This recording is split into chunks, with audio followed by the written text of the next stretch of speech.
Falcon Rex is here rooting for us with the double 305.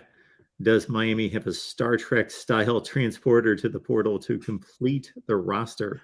Beam me up, Scotty. Yeah, they're gonna have to. I mean, somebody asked me with the 17 now players who have transferred out and the departing seniors, they have about 38, 40 spots for incoming players this year. And that's correct, give or take a couple, because that extra year for COVID muddies the waters.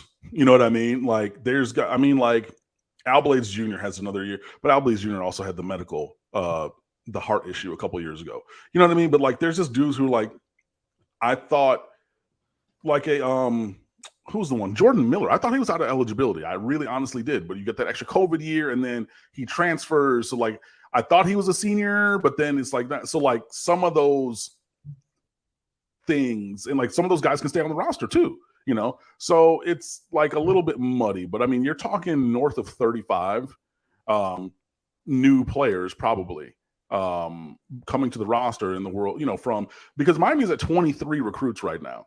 If you get the two high school recruits that I mentioned in Damari Brown and Samson Okunlola, you're at 25.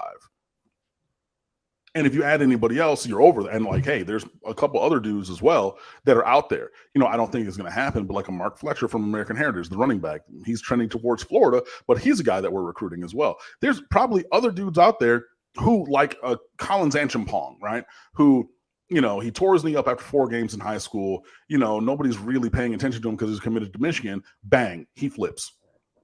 Right? What? Okay, and I'm sure that could probably happen with others, and I don't count anybody out because it's Mario Cristobal and staff recruiting. So I say that to say that you're going to probably be around 25 by early signing day with room to add more, and we haven't even gotten any transfers yet.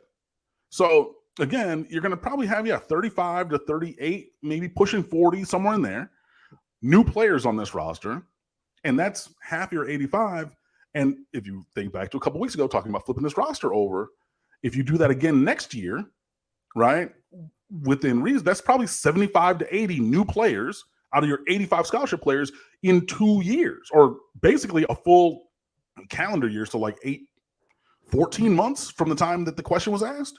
You know what I mean? Like that's how rapid this change is likely to happen. So yeah, that's where we are.